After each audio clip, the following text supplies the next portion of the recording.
नमस्कार। आपका स्वागत है पीएमएस के प्लेटफॉर्म पे। और आज आप देख रहे हैं इन्फिनिटी, एक ऐसा शो जिसके नाम मात्र से ही हम आज बात करेंगे एक ऐसे व्यक्ति की जिसने अपने दम पे ना ही भारत को बल्कि पूरी दुनिया को नतमस्तक कर दिया, जिसके एक मूवमेंट से पूरी ब्रिटिश की नींव हिल चुकी थी, जिसके एक कदम से पूरा साउथ अफ्रीका खत्म हो चुका था, जिसके एक एक्शन से पूरी दुनिया प्रभावित हो जाती थी। वो कोई और नहीं, हमारे प्रिय बापूजी, उन्हें प्यार से हम सब महात्मा गांधी भी बोलते हैं।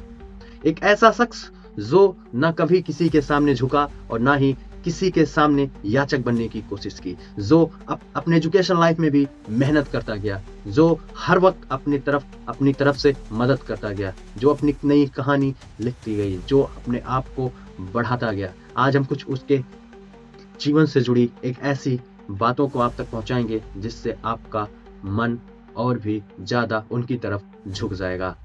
मैं सिर्फ इतना बोलना चाहता हूं कि हजारों आए उन्हें गिराने, उन्होंने तो सिर्फ ऊपर चढ़ना था, नतमस्तक हो गए ये सारे जमाने, ये जमाना सिर्फ उन्हीं का कहना था। चलिए, एक ऐसा इंसान जो देश विदेश की यात्रा करके आता है, वो चाहता तो मिनट से पहले, वो चाहता तो विद इन मिनट अपने आप की लाइफ को सिक्योर कर सकता था, लेकिन नहीं, उनका फैसला होता है कि हम भारत को आजाद कराएंगे, हम भारत के लोगों के साथ जुड़ेंगे, जमीनी स्तर पे काम करेंगे और जमीन के साथ अंत तक वो जुड़ा रहता है।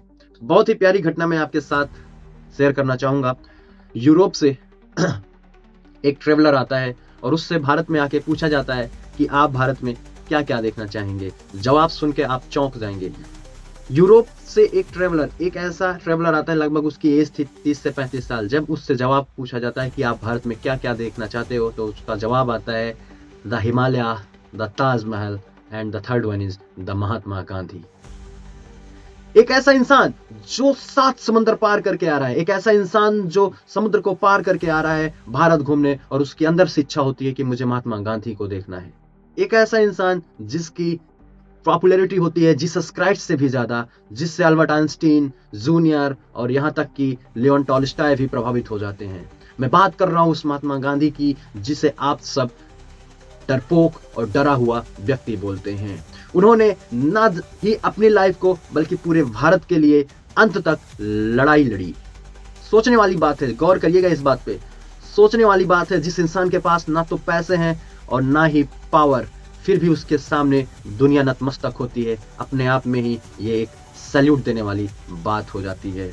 एक ऐसा इंसान जो आता है और पूरी अंग्रेजी हुकूमत को जड़ से हिला के रख देता है। एक ऐसा इंसान जो बातें करता है कि कोई अगर आपको मारे तो उससे प्यार से बातें करो। एक ऐसा इंसान जो बहकी बहकी बातें करता है और नॉन वायलेंस जैसी बातें करता है। इस जमाने में उस इंसान को आप क्या बोलेंगे? कहीं आप उसे पागल तो नहीं बोलेंगे? हाँ, कुछ ऐसा ही कारनामा था महात्मा गांधी का।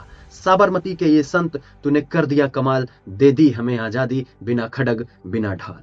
गांधी जी का पूरा जीवन डेडिकेटेड था ideals of truth, non violence, love. और जो इंसान भगवत गीता जी को अपनी मां मानता हो, अपना कवच मानता हो श्री राम भगवान जी को, जिसने आजादी की जंग शुरू की, जो अपने सदी का महानायक था, आप उसको बोल रहे हो कि उसने आपकी आजादी में 1% भी वर्क नहीं किया? जरा पढ़िए पन्नों को खोल के। गांधी जी एक अलग ही व्यक्तित्व थे। मतलब जो इंसान चाहता तो एक पल में अपनी लाइफ को बदल सकता था, मगर बिना कुछ सोचे समझे उन्होंने अपने देश को आगे रखा। और आप सब बोल रहे हो वो डर रहा था।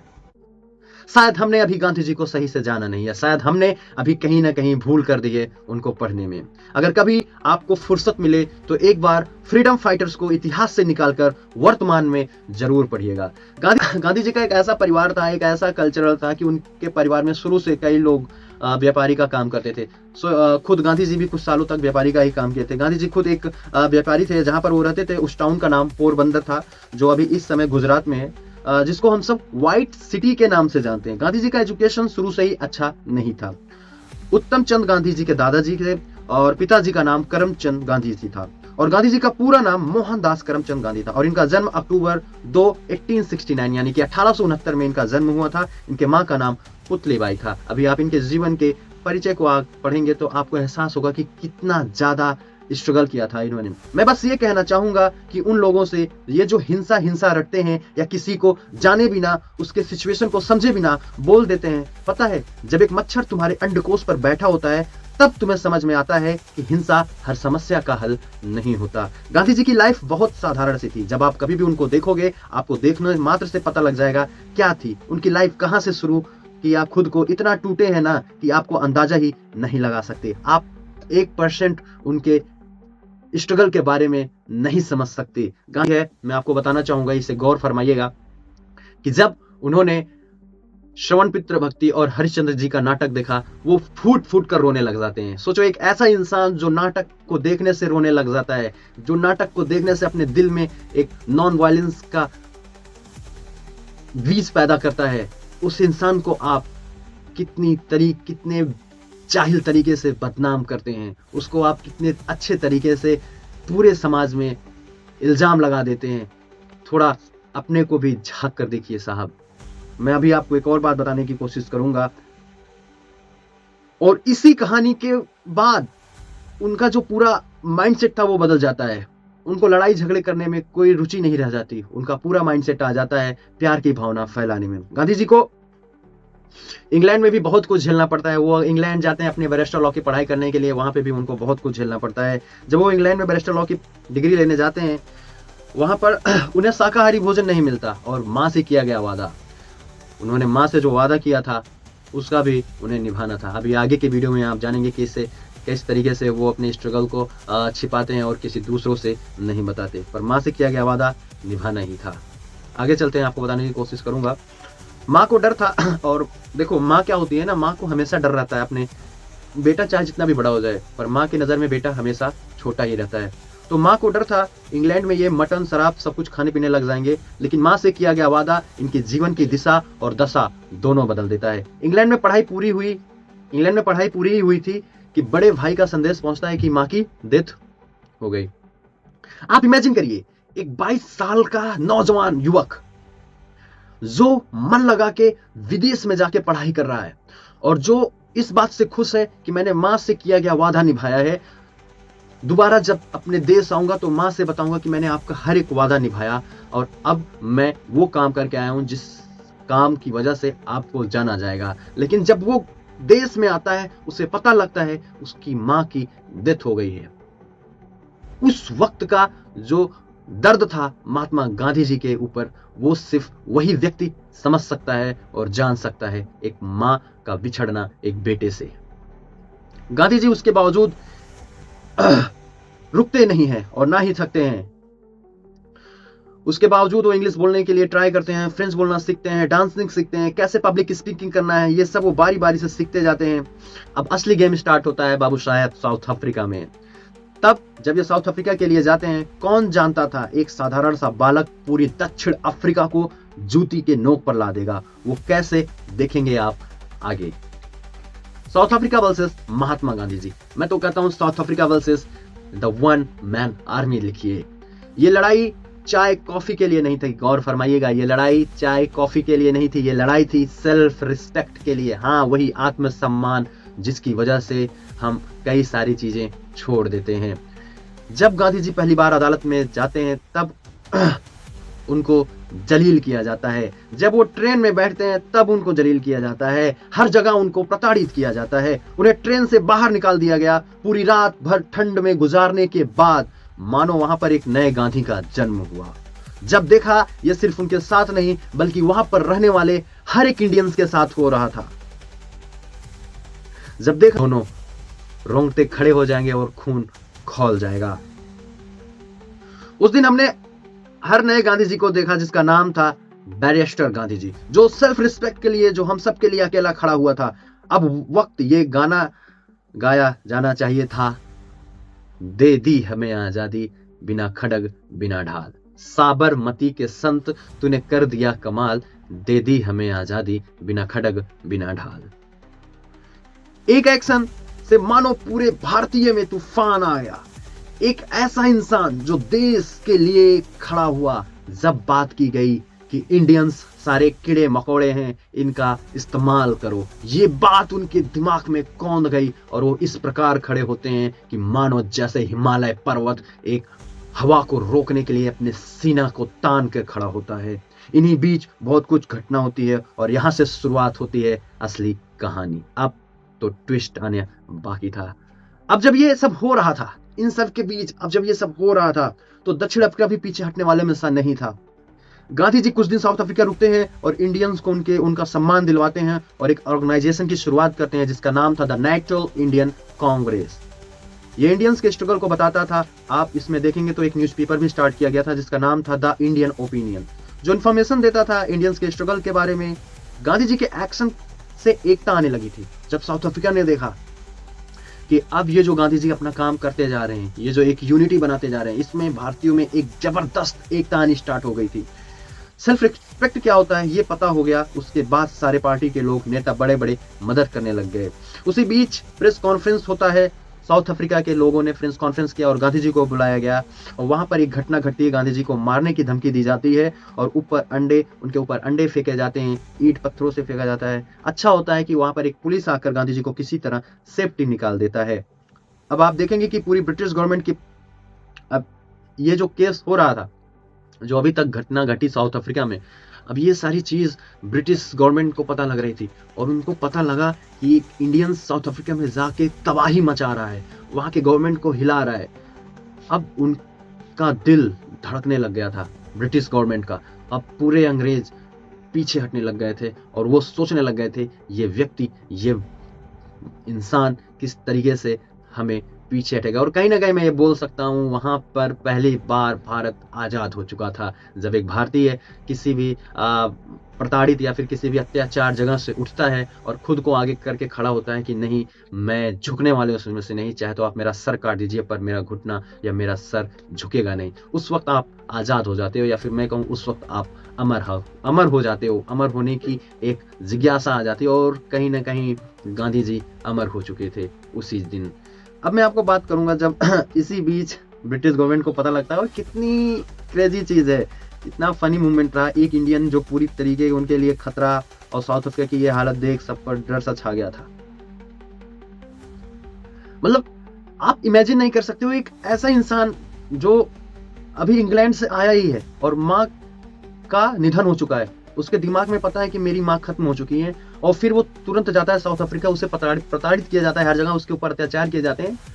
खड़ा होता है, वो बोलता है नहीं, मैं भारतीय हूं और मैं सबको बचाऊंगा और मैं सबको यहां से आजाद करवाऊंगा और सबको उसका सम्मान दिलवाऊंगा, और अपने भारत को लोगों के लिए ना अपनी जान की परवाह किए बिना आगे जाता है और वहां से स्टार्ट करता है जहां पर उसे कोई नहीं जानता। मैं बात ये किसी गांव की नहीं कर रहा हूं, ना मैं बात किसी शहर की कर रहा हूं, मैं बात कर रहा हूं विदेश की। जी हाँ, आप सही समझ रहे हैं, मैं बात कर रहा हूं दक्षिण अफ्रीका की। दक्षिण अफ्रीका में एक भारतीय जाता है और वहां के लोगों को नतमस्तक कर देता है। मैं बात उस दिन, एक ऐसी कहानी मैं आपके साथ साझा करना चाहूंगा और एक ऐसी बात मैं आपको बताने की कोशिश करूंगा। महात्मा गांधी जी जब साउथ अफ्रीका जाते हैं तो उनके साथ बहुत सारी चीजें होती हैं, बहुत सारी चीजें ऐसे काम, बहुत सारी चीज को ऐसे किया जाता है जिसकी वजह से एक इंसान आत्महत्या तक की भी सोच लेता है। लेकिन महात्मा गांधी ऐसे नहीं थे। उनको अदालत में प्रताड़ित किया जाता है, उनको ट्रेन में नहीं बैठने दिया जाता, रात भर ठंड के महीने में उन्हें बाहर बैठाया जाता है। लेकिन जब ये नजर उनको अपने सोसाइटी में देखने को मिलती है कि गरीबों को, और गरीब कोई और नहीं सिर्फ भारतीय थे और भारतीयों के ऊपर अत्याचार ही होते जा रहे हैं, तब हमने वहां पर एक नए गांधी जी को पनपते हुए देखा था और एक नए गांधी का जन्म हमने देखा था। जब पहली बार उन्होंने साउथ अफ्रीका को दांतों तले चने चबवा दिए थे, जब पहली बार ऐसा लगा था कि कोई भारत माँ का शेर आया है और अब साउथ अफ्रीका में गरजेगा। आइए मैं आपको कहानी उनकी सुनाता हूं और एक ऐसी कहानी आपके साथ साझा करूंगा कि आपकी रोंगटे और खून कर रहा हूं उस गांधी की जिसे आप सबने बहुत दिन से बदनाम किया है। अब जैसे ये सारी बातें इंग्लैंड यानी कि ब्रिटिश गवर्नमेंट को पता चलती है, उनके पैरों तले जमीन खिसकने लग जाती है। वो समझ नहीं पाते कि अब मैं यहां से स्टार्ट कैसे करूं, या फिर मैं अब इस इंसान को रोकूं कैसे। अब आगे देखिए यहाँ पे क्या होती है। हाँ, इसमें एक और मोमेंट मैं आपको बताने की चाहूंगा। उसी साउथ अफ्रीका में कुछ साउथ अफ्रीका और ब्रिटिश के गवर्नमेंट मतलब ब्रिटिश के जो सोल्जर्स थे उनके बीच कुछ लड़ाइयाँ हो जाती हैं, जिसमें गांधी जी साउथ अफ्रीका और ब्रिटिश के जो सैनिक थे जो घायल हो जाते हैं उनकी मदद करते हैं।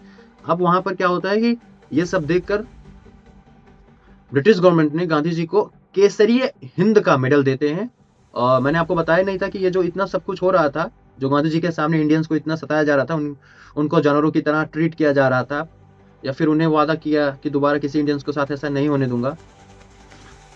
अब यहां से जन्म होता है सत्याग्रह का। बिल्कुल, अब जब वहां पे लड़ाई हो चुकी थी और उन्होंने सैनिकों को बचाया और जो भी घायल थे उनको जो है वो ट्रीट किया, उन्होंने उनको दवा पानी सब कुछ दिया। फिर उसके बाद जब ये बात ब्रिटिश गवर्नमेंट को पता चली तो उन्होंने महात्मा गांधी को अवार्ड किया, मतलब उनको सम्मानित किया केसरिए हिंद के नाम से। और उसके बाद से महात्मा गांधी जी शायद मानो खुद अंदर ही संकल्प लेते हैं कि मैं किसी भी भारतीय के साथ ऐसा होने नहीं दूंगा और उसको उसका सम्मान मिलना चाहिए। अब यहाँ पे जन्म होता है सत्याग्रह। सत्याग्रह का नाम आपने सुना होगा, बहुत ही फेमस नाम है सत्याग्रह आंदोलन। लगभग 1907 के एंड में government of south Africa tight होती है, जिसका नाम था एसाइटिक एक्ट। एसाइटिक एक्ट क्या होता है इसके बारे में आप समझिएगा। जब ये सब होता है, जब देख लेती है कि एक भारतीय आता है और पूरे भारतीय पूरे इंडियंस को सम्मान दिलाने लग जाता है, तो साउथ अफ्रीका को पता लग जाता है कल का फिर से कोई एशिया का बंदा आएगा और फिर से मेरे देश पे छाएगा और सबको सम्मान दिलाने लग जाएगा। इसकी वजह से वो एक एसाइटिक एक्ट लाना स्टार्ट कर देती है। और अब इसका कपल पर, यानी कि जो लिव इन रिलेशनशिप पे रहते थे, हिंदू मुस्लिम चाहे जो हो, सब पर इसका बहुत बड़ा प्रभाव पड़ता है। इसके बाद गांधी जी की एडवाइस थी और गांधी जी ने इसको ना मानने का मन बना लिया। सत्याग्रह एक नया रास्ता था चुनौतियों का, वो भी साउथ अफ्रीका में। एक नया अध्याय जुड़ने वाला था पॉलिटिकल हिस्ट्री में। एक ऐसी चीज होने वाली थी पॉलिटिक्स में जो आज तक कभी हुई ही नहीं थी। जी हाँ, आप सही सुन रहे हैं। इन्फिनिटी आपको ये बताने की कोशिश करेगा कि क्या आपके सामने नहीं लाया गया। अब पॉलिटिक्स में एक ऐसी इतिहास, एक ऐसी चीज जुड़ने वाली थी जिसकी आज तक किसी ने बात तक नहीं की।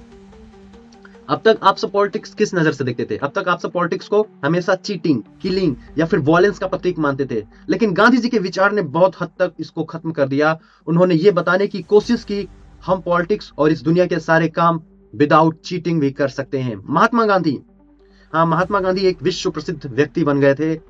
कहा जाता है पश्चिम से लोग उन्हें जीसस क्राइस्ट से ज्यादा जानने लगे थे, यानी कि पश्चिम देश में उन्हें लोग जीसस क्राइस्ट से ज्यादा जानने लगे थे, क्योंकि उनके सत्य, अहिंसा और सत्याग्रह के सिद्धांत आज भी दुनिया भर के नेताओं में और पूरी जनता में मशहूर हैं। जैसे मार्टिन लूथर किंग,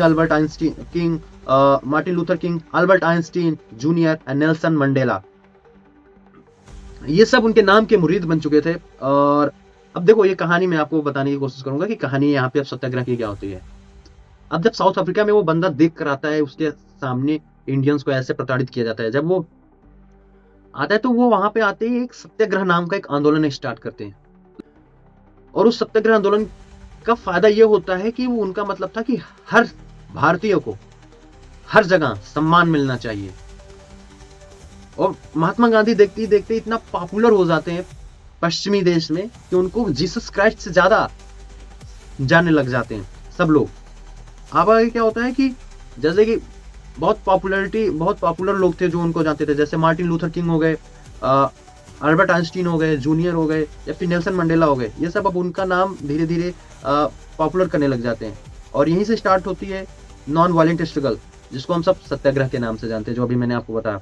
उन्होंने साउथ अफ्रीका में 22 साल गुजारने के बाद जब वो भारत आए तो वो नजारा देखने लायक था। आप सोचो, कोई एक ऐसा बंदा साउथ अफ्रीका में जाता है बिना कुछ उसकी ना जान ना पहचान, 22 साल रहता है, सम्मान दिलाता है भारत को, अपना नाम और भारतीयों का पहचान बना के जब वो भारत आता है, तो उस वक्त का नजारा देखने लायक था जब 22 साल बाद महात्मा गांधी भारत में आते हैं। हर तरफ गांधी जी को पुकारा जा रहा था, जिसका नाम बड़े प्यार से लिया गया, महात्मा गांधी। गांधी जी जब भारत आते हैं तो एक आश्रम बनाते हैं, सर्वोदय, हम सब उसको सत्याग्रह आश्रम के नाम से भी जानते हैं। गांधी जी का मानना था कि हमारे अंदर जो पावर आती है, जो ट्रांसफॉर्मेशन होता है, जब तक हम सब सबसे गंदा समय नहीं देख लेते तब तक अच्छा समय नहीं आ सकता। महात्मा गांधी जी साउथ अफ्रीका में जो किए थे उसकी वजह अब सारे लोग कंसंट्रेट हो चुके थे। एक ऐसा बंदा जाता है साउथ अफ्रीका में, अजीबो गरीब हरकत करता है, जिसकी वजह से साउथ अफ्रीका की गवर्नमेंट हिल जाती है। अब उस पर सारे लोग कंसंट्रेट हो चुके थे, ना कि भारत बल्कि पूरी दुनिया, वर्ल्ड की मैं बात कर रहा हूँ, मैं पूरी दुनिया की बात कर रहा हूँ। जी हाँ, जितने भी देश हैं सारे देश के नेता उनके ऊपर कंसंट्रेट हो चुके थे, उनके जाने लग गए थे। वो चाहे 1919 में की गई हो या 1920 या 1922 में नॉन कॉपरेशन मूवमेंट हो चलाया गया हो, या 1922 में जो हिंदू और मुस्लिम के बीच दंगे हुए थे, या फिर 1930 या 31 में साल्ट सत्याग्रह जिसे हम सब डांडी मार्च के नाम से भी जानते हैं। मुझे वो किस्सा याद आता है जब 1924 में महात्मा गांधी जी ने 21 दिन का उपवास रखा था। किस लिए? कि हिंदू मुस्लिम सिख ईसाई सब लोग एक हो जाएं। उस वक्त दो राज्यों का बंटवारा हुआ था, एक पाकिस्तान और एक इंडिया। हम अपनी बात नहीं कर रहे हैं, ये बात आप जानने की कोशिश करिए कि कितना बड़ा सच हम सबसे छुपाया जा रहा है और कौन सी बातें मीडिया नहीं बता रही है हम सबको। मैं वो बस लाने की आपके सामने कोशिश करूंगा कि फाइनली 1941 में जब सत्याग्रह का जो स्ट्रगल था वो डिफरेंट शेप ले लेता है। मतलब अभी वक्त था जब अंग्रेजों को छक्के छूटने लग गए थे। 1942 में क्विट इंडिया, भारत छोड़ो का आंदोलन स्टार्ट होता है। एक नारा निकल कर आता है, करो या मरो। ये नारा आपको याद होगा, डू और डाई, यानी कि करो या मरो से फेमस होता है। और अगस्त 15 1947 का वह दिन था जब भारत आजाद होता है। उस दिन सारे भारतीय नाचते गाते हैं, लेकिन एक ऐसा इंसान जो अपनी पूरी लाइफ आपके नाम कर गया, पूरी लाइफ अपने देश के नाम कर जाता है, उसके मरने के बाद हम सब उसको बदनाम कर देते हैं, उसके मरने के बाद हम सब उस पर लांछन लगा देते हैं। गांधी जी अपने एक किताब लिखते हैं, उस पर माई एक्सपेरिमेंट विद ट्रूथ में वो लिखते हैं कि मैंने जो भी किया पूरे होशो हवास और सोच समझ के किया था। मुझे ये नहीं पता था कि अंत में इसका जो रास्ता होगा वो इतना भयावह होगा। एक ऐसा इंसान जो पूरी लाइफ स्ट्रगल किया, और अभी उसकी एज 15 अगस्त 1947 में जब अपना भारत आजाद होता है तो उस वक्त उनकी एज थी 77 साल की एज के थे। फिर भी वो नहीं एक जगह रुकते हैं, गांव गांव जाते हैं, सबके पास जाते हैं, बातें करते हैं, सबको बताते हैं कि हम सब एक हैं और एक रहकर ही इस जंग को जीती जा सकती है। लेकिन फिर एक महान बुद्धिजीवी को यह लगता है कि गांधी जी हिंदू मुस्लिम को बांटने की बात कर रहे हैं, और जिसका नाम था नाथूराम विनायक गोडसे। ये नाम याद रखिएगा, इस